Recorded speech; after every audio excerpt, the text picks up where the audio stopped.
नमस्कार, दिन भर की बड़ी खबरों में आपका स्वागत है। मैं हूं शिवानी। आज की खबर में बात होगी, गिरेगी महाराष्ट्र सरकार, बीजेपी एनसीपी में भारी फूट की। वहीं नीतीश को लेकर तेजस्वी के दावे से हलचल हुई तेज की।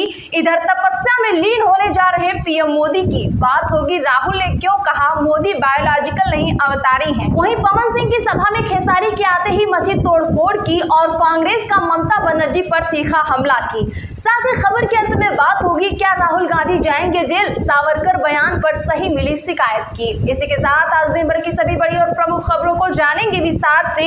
उससे पहले डालते हैं एक नजर सुर्खियों पर। विधानसभा चुनाव से पहले सीटों को लेकर बीजेपी एनसीपी के बीच बढ़ा विवाद। छगन भुजबल ने की 80-90 सीटों की मांग। राहुल गांधी बोले मोदी बायोलॉजिकल नहीं है, उन्हें परमात्मा ने धरती पर अडानी अंबानी की मदद के लिए भेजा है।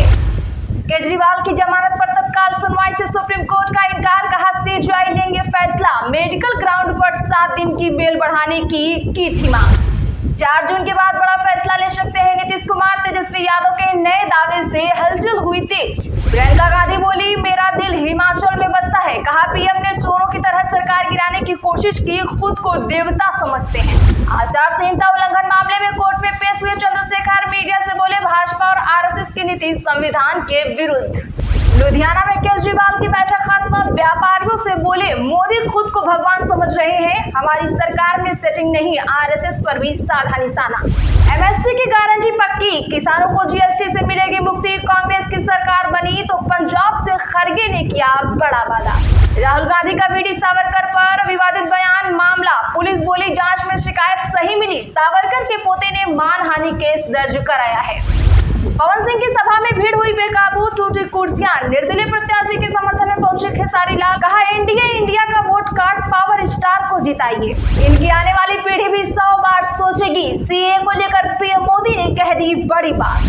हरियाणा का यूट्यूबर बॉबी कटारिया हुआ गिरफ्तार। सिंगापुर में नौकरी के बहाने युवकों को बंधक बनवाया। कोर्ट ने 3 दिन की पुलिस रिमांड पर भेजा। संदेश खाली मामला के तहत शाहजहां शेख ने 261 करोड़ की अवैध संपत्ति की हासिल। ईडी ने 113 पेज की चार्जशीट की दाखिल।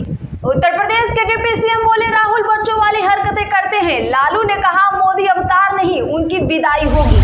ममता बनर्जी ने लोगों को खुद के हाल पर छोड़ दिया। चक्रवात रेमल की स्थिति पर अधीर रंजन चौधरी का बंगाल सरकार पर घना आरोप। चुनाव प्रचार थमने के बाद ध्यान लगाने कन्याकुमारी जाएंगे पीएम मोदी। रॉक पर वही ध्यान लगाएंगे जहां स्वामी विवेकानंद ने किया। जानकारी के लिए बता दें कि 2019 में केदारनाथ गए थे पीएम मोदी। जब रॉबर्ट वाड्रा बोले केजरीवाल अवसरवादी, दिग्विजय अनुभवहीन, मणिशंकर अय्यर को बताया बड़बोला। राम रहीम डेरा मैनेजर की हत्या के केस में हुआ बरी। हाईकोर्ट ने सीबीआई कोर्ट का फैसला किया रद्द। पत्रकार हत्याकांड और साध्वी रेप केस में जेल में रहेगा। रविवार हिंदुओं का नहीं ईसाइयों से जुड़ा है। दुमका में बोले पीएम मोदी, घोटाले लूट बंद करवा दिए। 4 जून के बाद कार्रवाई और होगी तेज। उमर खालिद को दिल्ली की अदालत से लगा तगड़ा झटका। जमानत देने से कोर्ट ने किया इनकार। ब्लॉक की 6ठी बैठक 1 जून को संभव, ममता शामिल नहीं होंगी। बोली मेरे घर में चुनाव है, साइक्लोन रिलीफ को भी देखना है। चलिए अब जानते हैं बड़ी और प्रमुख खबरों को विस्तार से। उससे पहले प्लीज वीडियो को लाइक जरूर करें।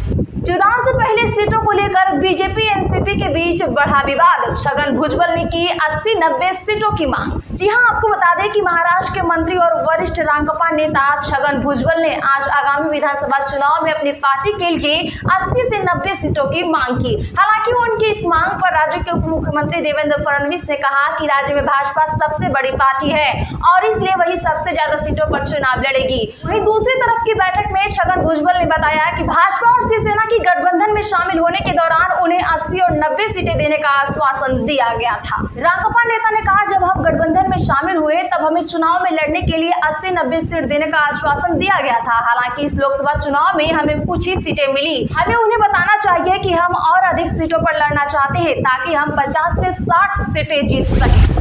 राहुल गांधी बोले, मोदी बायोलॉजिकल नहीं है, उन्हें परमात्मा ने धरती पर अडानी अंबानी की मदद करने के लिए भेजा है। दरअसल बता दें कि लोकसभा चुनाव में आखिरी चरण की वोटिंग 1 जून को है, लिहाजा चुनाव प्रचार भी आखिरी दौर में चल रहा है। राहुल गांधी ने उत्तर प्रदेश के देवरिया को आज संबोधित किया। राहुल गांधी ने कहा कि आपने पीएम मोदी के वो चमचे वाले इंटरव्यू देखे होंगे। इसमें पीएम मोदी जी के सामने 4-5 चमचे बैठते हैं और सवाल पूछते हैं, क्या आपने ये इंटरव्यू देखे हैं? अखिलेश यादव से इंटरव्यू करते हैं तो उल्टे किए जाते हैं। राहुल गांधी ने कहा कि ये लोग मोदी जी से सवाल पूछते हैं कि आप आम कैसे खाते हैं। मोदी जी आप आम छिल कर खाते हैं या काट कर खाते हैं। मोदी जी आप आम को खाने से पहले उसे धोते हैं। मोदी जी जवाब देते हैं कि वो चमचों। नरेंद्र मोदी कुछ नहीं करता है, सब कुछ अपने आप होता है। नरेंद्र मोदी को धरती पे परमात्मा ने भेजा है। बाकी सब लोग बायोलॉजिकल हैं, माता पिता से पैदा हुए हैं। नरेंद्र मोदी बायोलॉजिकल नहीं है। नरेंद्र मोदी जी ऊपर से टपक कर आए हैं। केजरीवाल की जमानत पर तत्काल सुनवाई से सुप्रीम कोर्ट का साफ इनकार, कहा सीजीआई फैसला लेंगे। मेडिकल ग्राउंड पर 7 दिन बेल बढ़ाने की थी मांग। जी हां, बता दें कि मनी लॉन्ड्रिंग केस में जमानत पर बाहर दिल्ली के मुख्यमंत्री अरविंद केजरीवाल ने सुप्रीम कोर्ट से मेडिकल कंडीशन के आधार पर कुछ टेस्ट करवाने के लिए अंतरिम जमानत को 7 दिन बढ़ाने की मांग की थी। अब उनके वकील अभिषेक मनु सिंघवी ने इस याचिका पर तत्काल सुनवाई की मांग की, लेकिन सुप्रीम कोर्ट ने इस पर तुरंत सुनवाई से इनकार कर दिया। बता दें कि जस्टिस जेके माहेश्वरी और केवी विश्वनाथन की वेकेशन बेंच ने कहा कि अंतरिम जमानत बढ़ाने का फैसला सीजीआई करेंगे, क्योंकि मुख्य मामले में केजरीवाल के खिलाफ फैसला सुरक्षित है। आपको सीजीआई से क्या उम्मीद है, कमेंट जरूर करें। 4 जून के बाद बड़ा फैसला ले सकते हैं नीतीश कुमार। तेजस्वी यादव के नए दावे से मची हलचल। दरअसल बता दें कि पूर्व डिप्टी सीएम और राष्ट्रीय जनता दल के नेता तेजस्वी यादव ने मुख्यमंत्री नीतीश कुमार को लेकर बड़ा दावा किया है। तेजस्वी ने कहा कि उनके चाचा यानी सीएम नीतीश 4 जून के बाद कोई भी बड़ा फैसला ले सकते हैं। नीतीश अपनी पार्टी बचाने और पिछड़ों की राजनीति के लिए कोई भी कदम उठा सकते हैं। तेजस्वी के इस बयान के बाद अब बिहार में सियासी हलचल तेज हो गई है। उनके दावे से बिहार में सत्ता परिवर्तन की सुगबुगाहट भी बढ़ने लगी है। हालांकि सीएम नीतीश कुमार कई बार कह चुके हैं कि वह बीजेपी का साथ छोड़कर कहीं नहीं जाने वाले हैं। बिहार विधानसभा में नेता प्रतिपक्ष तेजस्वी यादव ने पटना में मीडिया से बातचीत के दौरान आज बड़ा दावा किया। तेजस्वी से पत्रकारों ने पूछा कि क्या नीतीश उनके साथ आएंगे। इस पर उन्होंने जवाब दिया कि 4 जून तक इंतजार कीजिए, जब सीएम नीतीश कुमार कोई बड़ा फैसला लेंगे तब देखेंगे। दर्शकों, क्या पलटू राम का कोई भरोसा है, कमेंट जरूर करें। आचार संहिता उल्लंघन मामले में कोर्ट में पेश हुए चंद्रशेखर मीडिया से बोले, भाजपा और आरएसएस की नीति संविधान के विरुद्ध। जी हां, 2 साल पहले दर्ज हुए चुनाव आचार संहिता उल्लंघन के मुकदमे में भीम आर्मी प्रमुख चंद्रशेखर आजाद आज सीजीएम मुजफ्फरनगर कोर्ट में पेश हुए। इसके पहले उन्होंने मीडिया से बातचीत में कहा कि भाजपा और आरएसएस की नीतियां संविधान विरोधी है। यह लोकसभा चुनाव जनता स्वयं लड़ रही है और जीत जनता की ही होगी। आज सीजीएम कोर्ट में पेश होने से पहले चंद्रशेखर आजाद कलेक्ट्रेट परिसर स्थित जिला पंचायत सभागार में पहुंचे। यहाँ उन्होंने कहा कि कोरोना काल में जब जिला पंचायत सदस्य के पद के चुनाव हुए, तब वह मुजफ्फरनगर में अपनी पार्टी के प्रत्याशियों के समर्थन में कार्यक्रम में शामिल हुए थे। कार्यक्रम अनुमति लेकर किया गया था, बावजूद इसके पुलिस ने सरकार में बैठे आकाओं को खुश करने के लिए मुकदमा दर्ज किया था। इसी कारण वह न्यायालय में पेश होने आई है। लुधियाना में केजरीवाल की बैठक खत्म। व्यापारियों से बोले, मोदी खुद को भगवान समझ रहे, हमारी सरकार में सेटिंग नहीं, आरएसएस पर भी साधा निशाना। जी हां, लुधियाना में व्यापारियों के साथ अरविंद केजरीवाल की आज बैठक खत्म हो गई है। व्यापारियों और पंजाब सरकार के कैबिनेट मंत्री इस बैठक में मौजूद रहे। अरविंद केजरीवाल ने लुधियाना के व्यापार को आगे बढ़ाने के मुद्दों पर चर्चा की। इस दौरान उन्होंने विपक्षी दलों पर भी जमकर निशाना साधा। व्यापारी मिलन कार्यक्रम में बोलते हुए अरविंद केजरीवाल ने कहा कि पंजाब में व्यापारियों के लिए हमारी सरकार कारगर कदम उठा रही है, जबकि पहले समय की सरकारों ने पंजाब के कारोबार का बेड़ा गर्क कर दिया।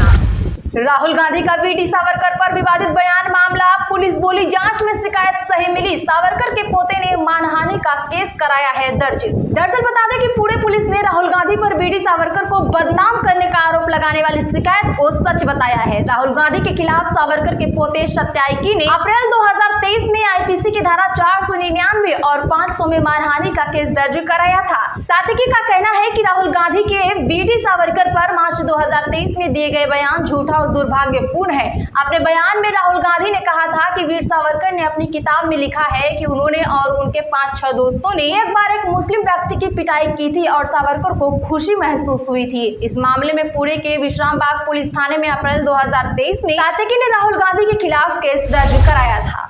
पवन सिंह की सभा में भीड़ हुई बेकाबू, टूटी कुर्सियां। निर्दलीय प्रत्याशी के समर्थन में पहुंचे खेसारी लाल, कहा एनडीए इंडिया का वोट कार्ड पावर स्टार को जिताइए। दरअसल आपको बता दें कि लोकसभा चुनाव के आखिरी चरण में काराकट सीट पर वोटिंग होनी है। मतदान से पहले आज निर्दलीय प्रत्याशी पवन सिंह के समर्थन में भोजपुरी स्टार खेसारी लाल यादव जनसभा की। पवन सिंह के साथ खेसारी लाल को देखने भारी संख्या में भीड़ उमड़ी जो बेकाबू हो गई। विक्रमगंज के हाई स्कूल मैदान में आयोजित जनसभा में लोग मंच तक पहुंचना चाह रहे थे। इस दौरान लोगों ने बैरिकेडिंग के साथ साथ पंडाल में बैठने के लिए कुर्सियां भी तोड़ डाली। निर्दलीय प्रत्याशी पवन सिंह ने दो बिहारी सब पर भारी कहते हुए खेसारी लाल का स्वागत किया। जनसभा को संबोधित करते हुए खेसारी लाल ने कहा, हम छोटा भाई हैं, पवन सिंह के साथ हम भी काफी संघर्ष किया है। उन्होंने कहा कि काराकट का विकास चाहते हैं तो पवन भैया को जिताइए, वो यहीं के बेटा भाई हैं जो आप लोग का दर्द समझेंगे। हरियाणा का यूट्यूबर बॉबी कटारिया गिरफ्तार। सिंगापुर में नौकरी के बहाने युवकों को बंधक बनाया। दोनों युवकों का आरोप है कि वहां बंधक बनाकर अमेरिकी लोगों के साथ साइबर ठगी करने को मजबूर किया गया। उनके साथ मारपीट करके पासपोर्ट छीन लिए गए। जैसे तैसे युवक मौका पाकर वहां से भाग निकले और इंडियन एम्बेसी पहुंचकर वापस भारत आए। आज कटारिया को कोर्ट में पेश किया गया। यहाँ कोर्ट ने बॉबी को 3 दिन की पुलिस रिमांड पर भेजा है। तो आज के लिए बस इतना ही। खबरें अच्छी लगी है तो वीडियो को लाइक करें, इसे ज्यादा से ज्यादा लोगों में शेयर कर दें। चैनल पर पहली बार आए हैं तो चैनल को सब्सक्राइब करें, बगल में घंटी के निशान को भी जरूर दबा लें। वीडियो को लाइक शेयर कर हमारा सपोर्ट जरूर करें।